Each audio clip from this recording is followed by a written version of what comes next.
Assalomu alaykum, hurmatli radio anglag'uchilar. Yoruq sayillar saytimizga xush keldinglar.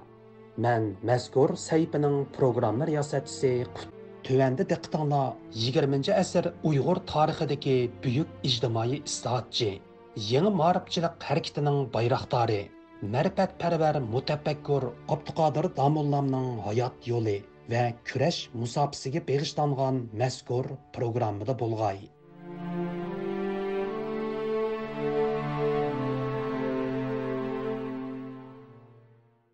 Abduqodir Domullam 1899-yili Buxorodagi 8 yilga so'zilgan madrasa tahsilini tamomlab, Qashqarga qaytib kelganda, uning qalbida xalqini uyg'otish, oqartish va ularni taraqqiyotga boshlashdak bir qator ulug'vor g'oyalar ko'chab turadi.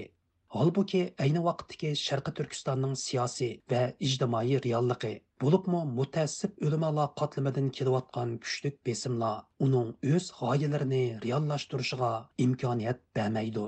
U shu davrlardagi Qashqarning amaliy ahvolini nazarga olgan holda madrasa va maktablarning o'qitish metodini tadrijiy isloh qilish, usuli qadim bilan usuli jadidni birlashtirish, darsliklarni yangilash qatorliq bir yurish tashabbuslarda bo'ladi hamda uni o'zi mudarrislik qilayotgan madrasalarda sinoq qiladi.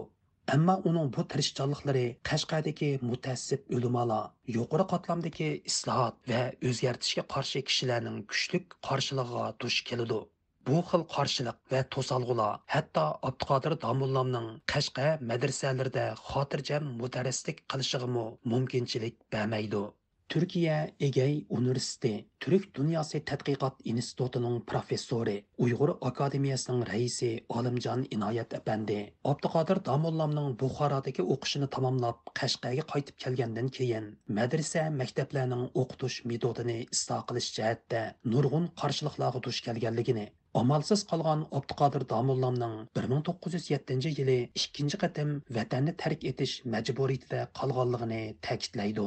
Abduqodir Domullam Buxoroda 8 yil o'qib, 1899-yili Qashqarga qaytib kelgan. U Buxorodagi 8 yil jarayonida O'rta Osiyoda kun sayin kengayib va cho'nqirlashib berayotgan o'sha jadidchilik harakatining kuchli ta'siriga uchragan. U Qashqardagi xonlik madrasasida bir muddat dars bergan. Bu jarayonda usuli qadim ma'rif tuzumi bilan usuli jadid ma'rif tuzumini birlashtirishga tirishgan. Lekin uning faoliyatlari mutaassib kuchlarning qattiq qarshiligiga uchragan. Buning natijasida Abduqodir Domullam 1907-yili Qashqardan ketish majbur bo'lgan. 20-asrning boshlaridagi Qashqar Sharqi Turkistonning madaniyat markazi bo'lish sifati bilan xuddi G'arbiy Turkistondagi Buxoro yoki Samarqand qatorliq shaharlarga o'xshashla ko'ni bilan yangining, an'ana bilan zamonaviylikning to'qinish nuqtasida turibdi. O'rta Osiyo Turk islom madaniyatining yirik markazlaridan hisoblangan bu shaharlarda bir qancha asrlardan buyon shakllangan va davomlashib kelgan an'anaviy madrasa ma'rifini isloh qilish inqilob xarakterli zo'r bir ish edi. Amerikada yashayotgan yosh Uyg'ur bilim odamlaridan Taron Uyg'ur apandimi bu haqda fikr bayon qilib, Abduqodir Domullamning bu jihatda Qashqarda elib borgan shuncha zo'r tirishchanliklarining mutaassib ulamolarning kuchli qarshiligi bilan tugallanganligini, hatto oxirida uni vatanidan ayrilishga majbur qilganligini tilga oladi. Qashqarga qaytib kelgandan keyin bir mazgil ma'rif islohoti shundoqla fanniy taraqqiyot haqida tashviqotlar olib berilishga urinib ko'rdi. Ammo bu qitimqi tunji urinish mutaassib kishilarniki kuchli qarshilikqa uchrab, kutgandek natija berolmaydi. Asosiy qisdiyat o'qitish usuli shundoqla darsliklarniki mazmunni yangilash yoki yangilamaslik haqida bo'ladi.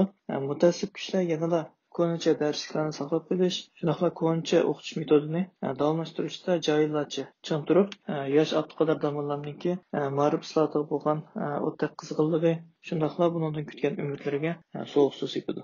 Natijada Abduqodir Domullam 1909-yili qarindosh allarniki, jumladan G'arbiy Turkistonniki vaziyatidan xabar tepish maqsadida yana bir qatim G'arbiy Turkistonniki asosiy shaharlariga yo'l oladi. Professor Alimcan İnayət Əpəndi Abduqodir Domullamның ikkinchi qatim vatandan ayrilgandan keyin G'arbiy Turkiston shaharlarini aylanib, bu yerlarda maydonga kelgan yangiliklar va o'zgarishlardan kuchli energiya ham ilhom olganligini ta'kidlaydi. Abdülkadir Damollamның şu vatan sürtündeki sayahatları nəhayət faydalı və önümlük bolğan. O bu sayahat arqılıq dünyadakı yeni özgürüşlərini bevosita közetiş imkanına ega bolğan.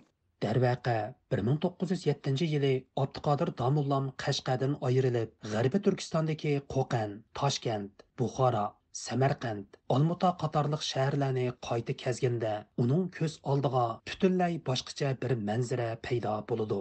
Ya'ni 1905 yildagi birinchi qatamliq Rossiya burjua inqilobidan keyin Rossiyada maydonga kelgan ma'lum darajadagi demokratiya havosi Turkiston tuproqlaridami yangicha manzara paydo qiladi. Usuli jadid maktablari orqa-orqadan echilib, xalq uyg'onishga, tashkilotlarga uyushishga, milliy haq-huquqlarni talab qilishga boshlaydi. Bo'libmi, ommabop turkiy tilida yangicha gazet jurnallar nashr qilinib, O'rta Osiyoda yangi bir davrning yetib kelayotganligidan bishorat berdi.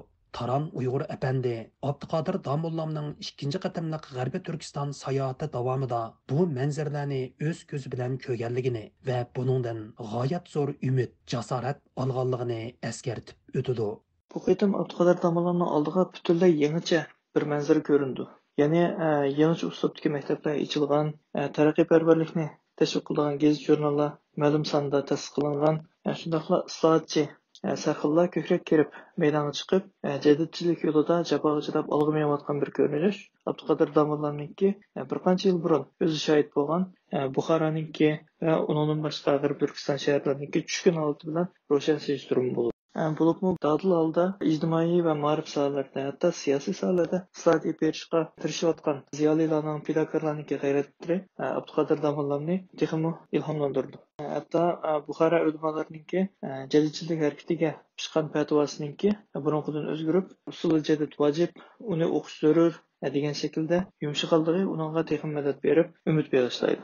Abduqodir Domullamning o'zimi adabiy bir musohiba nomliq asarda ikkinchi qatimliq Buxoro safarda g'oyat zo'r ilhom va madadga erishganligini, ilgirki usuli jadid harom degan fatvoning o'rniga usuli jadid vojib degan fatvoning almashganligini, vatanga qaytish harpisida Miftahul Adab qatorliq bir yurish asarlarni yozib e'lon qilganligini hayajon bilan tilga oladi. Yana Qo'qand, Buxoroga bordim.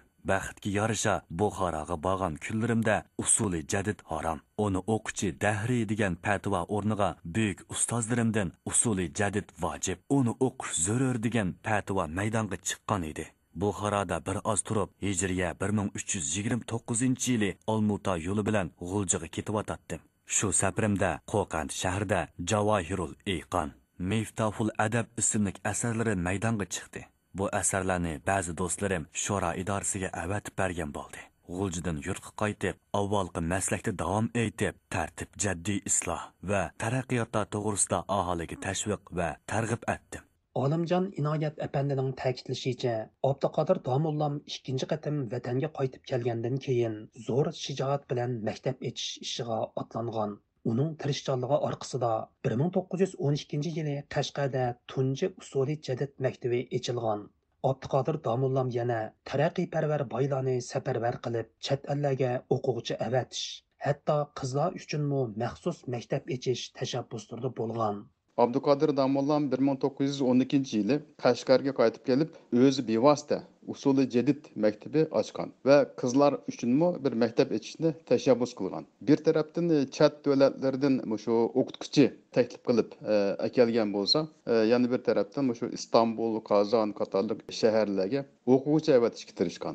Maktabda o'qiladigan shu darsliklarni o'zi bevosita tayyorlagan. Aqoid zaruriya, ibodat islomiya, ilmiy jo'g'rofiya, ta'limi sabiyon, tahsili hisob, tajvidi Türkiye qatorliq darsliklarni misol qilib ko'rsatish mumkin. Taran Uyg'ur apandimi Abduqodir Domullamning bu qatimliq O'rta Osiyo sayohatidan zo'r ilhom olganligini, 1911-yilning oxiri Olmuta yo'li orqali G'uljiga kelganligi, u yerdan Qashqarga qaytib, yangicha maktab echish ishini rasmiy boshlaganligini ta'kidlaydi.